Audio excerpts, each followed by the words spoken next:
Boa noite, Max. Boa noite, Lacombe. Hoje é um dia especial aqui para nós, porque nós tínhamos uma programação completamente diferente. Como o Max e o Lacombe avisaram, nós iríamos fazer um bate-volta em Miami, voltando correndo para Orlando, os nossos estúdios. Mas eu tive a grata alegria de conhecer uma pessoa muito especial, um cubano aqui em Miami, que tem muito a nos dizer sobre o que está acontecendo no Brasil. É um testemunho vivo do que aconteceu em Cuba, o que ele testemunhou lá. E nós queremos iniciar o nosso programa hoje de uma maneira muito distinta, né? Falando com Ibrahim Reis. Muchas gracias por nos recibir acá. Buenas noches, Alan. Buenas Un noches. placer estar con el pueblo brasileño que busca la libertad absoluta. Sim. Mira, nós vamos falar em espanhol, tá, pessoal? Então, se vocês tiverem alguma dificuldade, nós vamos falar em espanhol, mas um espanhol bem despacio, né? Bem lentinho, para que vocês possam entender melhor. E, óbvio, depois a gente vai fazer um corte especial só sobre essa entrevista, deixar lá na Academia Conservadora com legendas em português para quem tiver dificuldades. Ibrahim, empezamos entonces nuestra entrevista. A mí me gustaría mucho comprender un poco más lo que de facto pasó en Cuba, porque cuando hablamos de revolución, cuando hablamos de guerra, muchas personas piensan que todo empezó como que de nada, como que nada había acontecido antes. Y a mí me gustaría saber cómo es tu perspectiva como, como cubano viviendo en Estados Unidos, lo que de facto pasó en Cuba, porque Cuba era un país rico. Cuba era un país muy rico hasta el año 1959. Era tan rico que el peso cubano era equitativo al dólar americano en aquel momento. Los carros americanos, Chevrolet, Cadillac, etcétera, donde primero iban era a Cuba, antes de ir al resto de Latinoamérica, porque había un gran poder adquisitivo. Primero en Cuba, después Brasil, Correcto. Argentina, Chile. Sí. Wow. Por eso los gobernantes de Estados Unidos antes de 1959 vacacionaban en Cuba, igual que la mafia también vacacionaba e iba a apostar en los casinos del Hotel Nacional en Cuba, etcétera. Era un lugar que, como decir, un Monte Carlo en América Latina. Pero luego vino el 1959, 1 de enero, que es cuando gana Fidel Castro la revolución, pero no pasó en un día. Esto venía de mucho antes. Tenemos que empezar por el principio. El principio es el 1917 en Rusia. Ya para el 1919 se forma en Moscú la Internacional Comunista. La Internacional Comunista crea un plan de abarcamiento mundial, global, que hasta hace pocos años pensábamos que era inalcanzable porque no nos había alcanzado, hasta que nos alcanzó a nosotros, a Venezuela, a Bolivia, a Ecuador, a Nicaragua, a Argentina, a Chile, a Brasil. Esto es comunismo.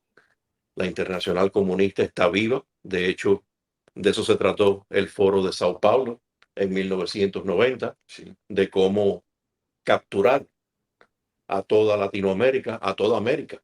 Y el comunismo está metido aquí, en Estados Unidos de América. Y en el proceso de Cuba empieza antes. En el año 1953, 6 años antes de la Revolución Cubana triunfar, era el 26 de julio de 1953. Por eso los comunistas tienen un movimiento que se llama 26 de julio. Sí. El 26 de julio de 1953, Fidel Castro, su hermano Raúl, 135 guerrilleros atacan el cuartel Moncada, donde habían armas, en Santiago de Cuba, que es la segunda ciudad más importante de Cuba, luego de La Habana.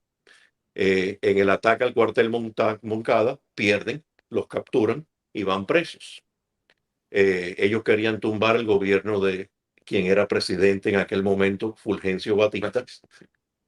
Fallaron, caen capturados, van presos, pero las fuerzas internacionales, la prensa izquierdista, empujó para que, Mismo de acá, en Estados Unidos. sí, de acá también, el New York Times siempre favoreció a Fidel Castro. De hecho, del New York Times le hicieron una entrevista a Fidel Castro luego en el año 58, 57, en la Sierra Maestra. Se lo hizo un señor del New York Times, y eso le dio mucha fama acá en Estados Unidos. Y la fama, que es lo que causa que la gente envíe dinero, y con dinero se compran armas y se hace revolución. O sea que sí, aquí los mismos izquierdistas, los mismos zurdos de ahora son los de siempre.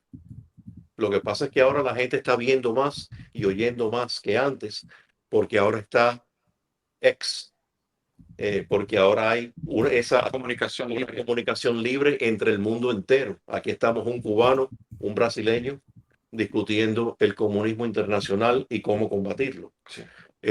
Pues Perdóname, yo tengo una pregunta.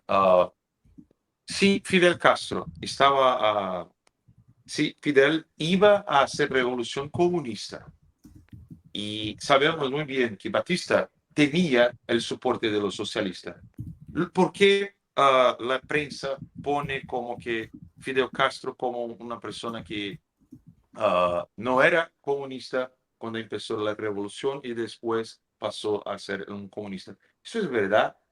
no, eso no es verdad. Fidel Castro ya era comunista y lo sabemos por lo siguiente. Eh, Cuando son capturados luego del ataque al cuartel Moncada y caen presos, eventualmente son liberados. Cuando son liberados van a México. En México es donde ellos entrenan y se preparan para regresar a Cuba, y hacer la revolución.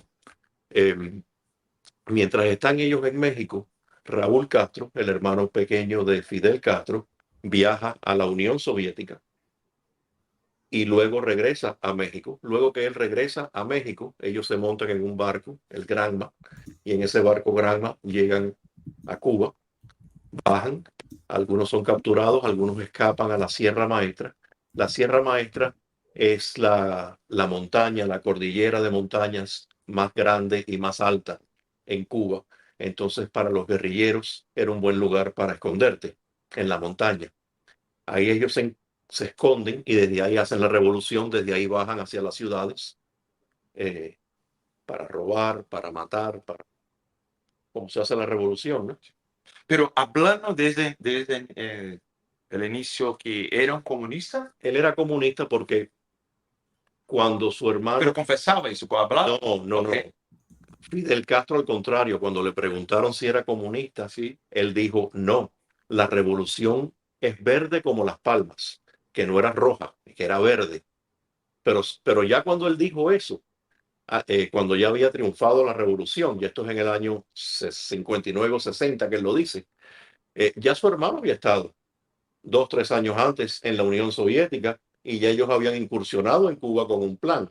Por supuesto, los comunistas no te dicen que son comunistas hasta que están sentados en el trono, Como Lula hizo en Brasil. como Kamala Harris está tratando de hacer en Estados Unidos, como Lula hizo en Brasil, como Daniel Ortega hizo en Nicaragua, como Hugo Chávez hizo en Venezuela.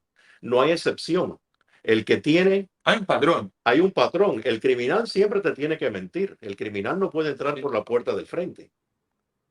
Tiene que entrar por la puerta de atrás. Y eso es lo que siempre hacen, a través de la mentira. Pero entran porque les abrimos la puerta.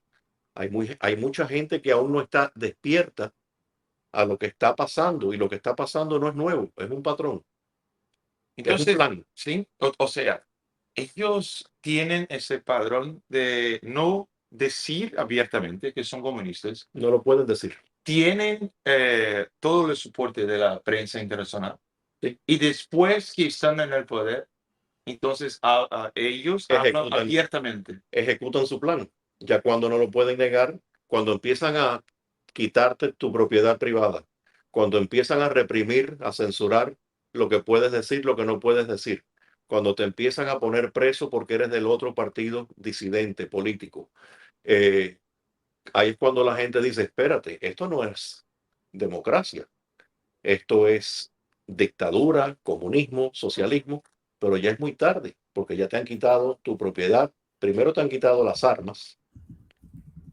y no te puedes defender. Y si la sociedad intenta a defenderse, ellos van a decir que son fascistas, que Te son... acusan de tú ser el revolucionario, te acusan de tú ser el criminal, eh, a pesar de ser gente lo que quiere salvar es su país de lo que trae comunismo, que es hambre, miseria, exilio, separación familiar, prisión, muerte y más hambre. Hay como volver el proceso después que ellos están en el poder, democráticamente, con voto, elecciones. No, el muro de Berlín sabemos cómo se cayó. No fue por elecciones. Sí. Y una otra cosa que me gustaría eh, de presentar para nuestra audiencia es lo que pasa en la cabeza de los descendientes de los cubanos acá en Estados Unidos. Una vez que ellos tienen sus papás, mamás que sufrieron en el comunismo, ellos todavía ah, continúan a preocuparse con el comunismo o se olvidan de este peligro. El comunismo en Cuba empezó en el año 1959, así que han pasado 65 años. En esos 65 años han habido muchas olas de inmigración. Yo fui de una de las primeras cuando vine en los años 60. Entonces, mi padre había sido preso político 7 veces antes de nosotros En Cuba. en Cuba, antes de salir por España. Entonces, yo siempre crecí sabiendo, conociendo el monstruo, pero después hubieron otras olas de emigración de Cuba que ya no salían tanto por el proceso político, pero más bien por el hambre, porque de verdad que no habían estado presos, no habían tenido familia que había estado presas, nacieron en eso, nadie les contó lo que me contaron a mí, nacieron en una mentira más grande que en la que yo nací. Entonces mucha gente no sabe todo. De verdad que lo saben cuando llegan aquí al exilio y entran a un mercado y ven comida en abundancia y entran a una tienda y compran lo que quieran y consiguen un trabajo y el dinero es para ellos. Y ahí se dan cuenta, Dios mío, era esclavo y no lo sabía. Ah, ¿cuál es el mensaje que puedes decir para los brasileños que están hoy ah, subalternos a Lula, uno de los creadores del Foro de São Paulo, junto con Fidel Castro? ¿Cuál es el mensaje que te gustaría dar para los brasileños? Sí, Lula da Silva, Alexander Moraes son sus enemigos, tienen que salir de ellos como sea, a como dé lugar. Los enemigos nuestros no quieren el bien nuestro, no quieren el bien de ustedes, quieren que gane la ideología de ellos, porque por supuesto el que está en la cúpula siempre va a tener poder, siempre va a tener lo que siempre ha buscado, pero no hay un país socialista o comunista exitoso en el mundo. Esta es una prueba que ya está probada y requete probada y no funciona, pero claro, funciona para el que está arriba porque roba. Y eso es lo que ellos quieren. Lo hemos visto en tantos gobiernos, lo hemos visto con Lula da Silva, pero también lo hemos visto con Rodríguez Zapatero en España, que es el que empezó el proceso en el cual han caído ahora los españoles, que no están muy detrás de Brasil en perder sus libertades también. Ya la censura en España es horrible también. Esto es un proceso que está en muchos países y Brasil se tiene que liberar de esto. Brasil necesita un presidente Bolsonaro de nuevo. Y para los Estados Unidos, Trump, Donald J. Trump. ¿y cuál es el mensaje acerca de Kamala Harris y Kamala Harris, quien no lo sepa, lo debe saber. Su padre de Jamaica vino a Estados Unidos y enseñó en Stanford, en California. Stanford es una de las universidades más izquierdistas de este país. Y él enseñaba economía, es un economista, en Stanford. Y parte del curso de él era lo que es la economía marxista. sea, el padre de Kamala Harris es marxista. ¿Por qué no lo va a hacer ella? Y ella ha dicho las cosas que ella quiere implementar y son ideas marxistas las que ella tiene. La censura que ella quiere aplicar, que solo las ideas con las que ella está de acuerdo, con las que su grupo están de acuerdo, son las que deben estar en la narrativa de los canales de televisión, de la prensa. Eso no es prensa libre. Ser libre significa, no es decirte feliz cumpleaños. Eso no es ser libre. Ser libre significa yo poder decirte algo que tú no quieres escuchar, pero lo tienes que escuchar y yo te tengo que escuchar de vuelta, porque somos libres. Eso lo quieren parar aquí, eso lo quiere parar Alexander Moraes en Brasil y no lo pueden permitir porque el momento que dan un dedo, dieron el brazo. No hay vuelta atrás. Hay que ganar adelante, adelante, adelante. O sea, en Estados Unidos, en este exacto Estamos en la misma guerra. mismo. Es lo mismo. Es Y, lo y, mismo. y más do que, como nunca, más do que antes, nosotros tenemos ahora una marxista comunista contra un americano que quiere el bien del país. Contra Elon Musk. Así es. Con uno que también era del Partido Demócrata, Elon Musk, y se despertó, se dio cuenta de lo que estaban haciendo. Estaban implementando un orden mundial donde vamos por aquí todos y el que no vaya por aquí, pues lidiamos con él a través de demandas, eh, a través de prisión, te acusamos de cosas, hayan pasado o no, no importa. Después que te causo el problema legal, te saco de la pelea. La gente no tiene dinero ni tiempo para estar defendiéndose, pero lo tienen que hacer. Y así es como te sacan del juego. Efraín, yo tengo una última pregunta. Claro, ¿Cómo despertar a las personas? Por ejemplo, si ahorita nosotros teníamos, por ejemplo, un medio de comunicación que se pueda llegar en Cuba, Venezuela libremente, ¿esto es un medio de despertar a las personas? sí, las personas despiertan. Lo que hace falta es que las personas que ya están despiertas pierdan el miedo, porque el miedo es es el que hace que muchas personas que estamos en lo claro no hablemos con facilidad, no hablemos donde tenemos que hablar y con quien tenemos que hablar, porque nos da miedo que no le va a caer bien a la persona, que no le va a agradar el mensaje. Tenemos miedo que en el trabajo van a decir, mira, este es lo que dice de este gobierno. ¿Saben qué? Si no lo decimos, ¿quién lo va a decir? Eh, yo vivo aquí, no es una opción. Yo vivo aquí porque soy exilado. Tú no vives aquí porque querías vivir aquí. Tú vives aquí porque Brasil se puso malo. Sí. Eh, Eso no es lo que queremos para nuestros hijos. Yo quisiera que mi hijo pueda crecer donde a él le dé, donde él quiera. Tú también. Tú quisieras que tus hijos brasileños crezcan en Brasil, si eso es lo que ellos quieren. Y los gobiernos que tenemos no lo permiten, no lo quieren. Quieren que los buenos de Brasil se vayan de Brasil.